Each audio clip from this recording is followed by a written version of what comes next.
కూడా గెలిచినట్టుగా, కవిత ఎవరైతే ఉన్నారో ఆవిడ నిలబెట్టిన క్యాండిడేట్లు గెలిచినట్టుగా తెలుస్తుంది. ఎలా చూడాలంటారు? అంటే కవిత నేరుగా రాజకీయ పార్టీ పెట్టలేదు.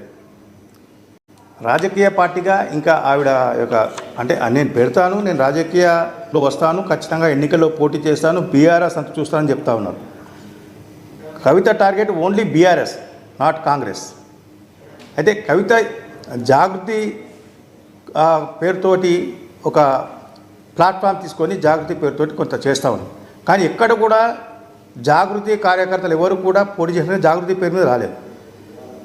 ఏఐఎఫ్బి, ఆల్ ఇండియా ఫార్వర్డ్ బ్లాక్కు మేము మద్దతు ఇచ్చాము, ఆ పార్టీతో కలిసి వెళ్తామని చెప్పారు. కానీ అక్కడ ఏఐఎఫ్బి కూడా అధికారికంగా ఎక్కడ చెప్పినట్టుగా దాఖలాలేవు. అయితే కొంతమంది రాజకీయ ప్లాట్ఫామ్ కావాలి, ప్రజాసేవ చేయాలంటే ఏదో ఒక పదవి ఉండాలి అనే ఉద్దేశంతో కొంత పోటీ చేసి ఒక మున్సిపాలిటీని కైవసం చేసినట్టుగా మనకు వార్తలు వస్తూ ఉన్నాయి. ఇంకా అంటే జాగృతి అని కాకుండా ఏఐఎఫ్బి ప్లాట్ఫామ్ మీదే మనకు వచ్చినట్టుగా తెలుస్తూ ఉంది. ఇంకా అంటే కవిత ప్రభావం కొంతమేర కొన్ని చోట్ల కవిత ప్రభావం ఖచ్చితంగా పడిందని చెప్పొచ్చు. అయితే ఎక్కడైతే ఇప్పుడు సూర్యాపేట, ఉమ్మడి నల్గొండ జిల్లా సూర్యాపేట దగ్గర కావచ్చు, లేదంటే ఖమ్మం జిల్లాలో ఉన్న మధిర దగ్గర కావచ్చు, ఎక్కడైనా కూడా టీడీపీ పార్టీ, జనసేన పార్టీ కూడా ఆల్రెడీ ఒక్కొక్కటి గెలుపొందాయి. అదేవిధంగా మరి 1-2 లీడ్లో కూడా ఉన్నట్టుగా తెలుస్తుంది. అంటే ఆంధ్ర ప్రభావం అక్కడ ఉండటం వల్ల గెలిచిందంటారా ఆ ప్రాంతాల్లో? అంటే ఆంధ్ర ప్రభావం అని కాదు, కొన్ని చోట్ల మహబూబ్ నగర్లో కూడా 1-2 మున్సిపాలిటీలో జనసేన గెలిచినట్టుగా మనకు వార్తలు వస్తూ ఉన్నాయి. అయితే ఇక్కడ మనం గమనించాల్సిన విషయం ఏంటంటే స్థానిక సంస్థ పూర్తిగా లోకల్ బాడీ ఎన్నికలు. స్థానికంగా ఒక వార్డుకు 3,000, 4,000, 5,000, ఎక్కువ అంటే 10,000 ఉండొచ్చు మున్సిపాలిటీకి సంబంధించిన విషయం చెప్తే. కానీ ఆ వార్డులో ఆ యొక్క నాయకుడు ఎవరైతే పోటీ చేశారో స్వతంత్ర అభ్యర్థిగా కాకుండా ఒక పార్టీ సింబల్ స్వతంత్ర అభ్యర్థిగా పోటీ చేసినప్పుడు కొంత ఎక్కువ శ్రమ తీసుకోవాల్సి వస్తుంది. అదేవిధంగా అంటే కృష్ణమూర్తి ఇక్కడ ప్రజెంట్ అంటే బీఆర్ఎస్ పార్టీ ప్రధానంగా కాంగ్రెస్ కాదు, బీజేపీ కాదు, కానీ బీఆర్ఎస్ పార్టీ, టీడీపీ పార్టీని కావచ్చు, జనసేన పార్టీని కావచ్చు, ఆ యొక్క ఆంధ్ర పార్టీ అని అభ్యర్థించే ప్రయత్నం చేశాయి. జనాలు, తెలంగాణ ప్రజలు వాటిని వినలేదు అనుకోవాలా?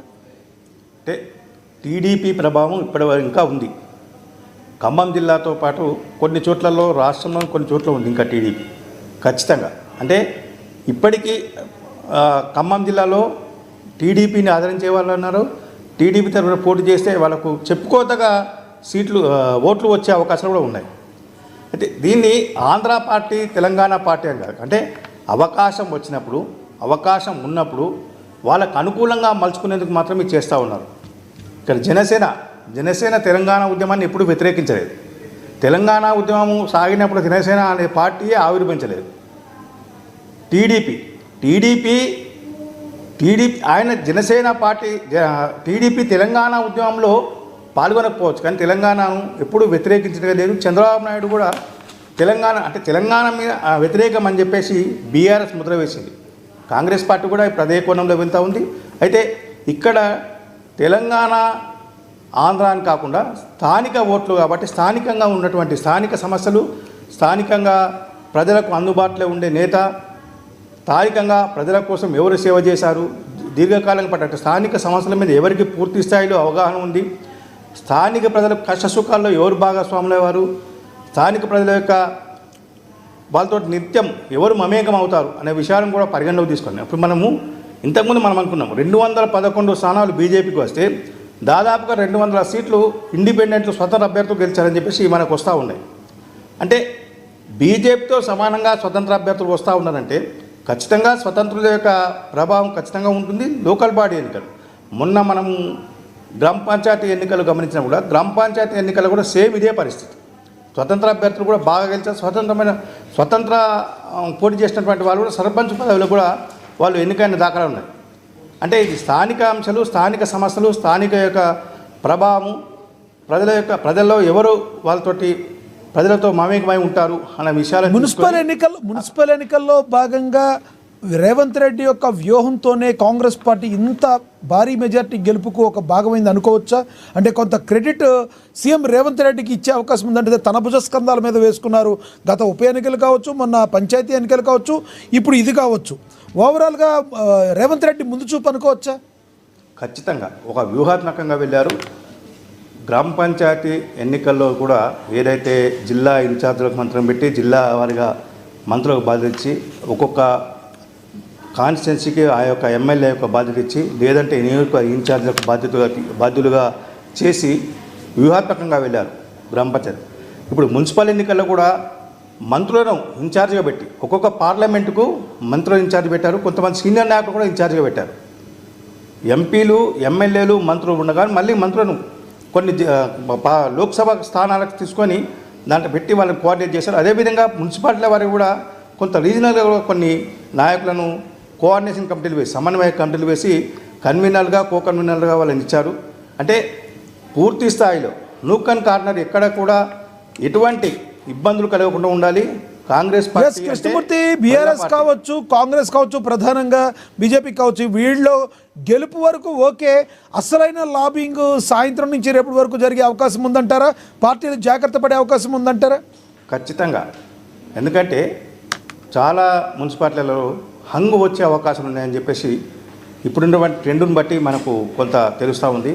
హంగు వస్తే ఖచ్చితంగా స్వతంత్రులు కీలకంగా మారే అవకాశం ఉంది. కొన్ని పార్టీల నుంచి జంపింగ్ చేయాలని మొదలయ్యే అవకాశం ఉంటుంది. ఆల్రెడీ విప్ అధికారం ఇచ్చినప్పటికీ ఈసీ చెప్పింది, ఎస్ఈసీ చెప్పింది, విప్ కూడా జారీ చేస్తారు, దానికి అనుకూలంగా ఓటు వేయాల్సి ఉంటుందని చెప్పేసి హ్యాండ్ రైజింగ్ తోటి ఆ చైర్మన్లను వాళ్ళని ఎన్నుకోవాల్సి ఉంటుంది, మేయర్లను ఎన్నుకోవాల్సి ఉంటుందని చెప్పింది. అయితే ఈ నేపథ్యంలో తమ పార్టీ ఎమ్మెల్యేలను ఎయిటు పార్టీ అంటే బీఆర్ఎస్కు ఎక్కువ వచ్చినాయి, కాంగ్రెస్ వాళ్ళను లాక్కోకుండా. అదేవిధంగా కాంగ్రెస్కు ఎక్కువ వచ్చినాయి, బీఆర్ఎస్ వాళ్ళని తీసుకోకుండా. అదేవిధంగా బీజేపీ ఇండిపెండెంట్లు వీళ్ళను మిగతా పార్టీ లాక్కోకుండా. అంటే ఇట్లాంటి కొన్ని ఉంటాయి కాబట్టి ఖచ్చితంగా క్యాంపు రాజకీయాలు ఉదయం నుంచే ఏదైతే ట్రెండ్ మొదలయ్యి ఫస్ట్ సెకండ్ రౌండ్ కొంత వచ్చిందో అప్పటి నుంచే కొంత క్యాంపు రాజకీయాలు ప్రారంభమైనట్టుగా వస్తూ ఉన్నది.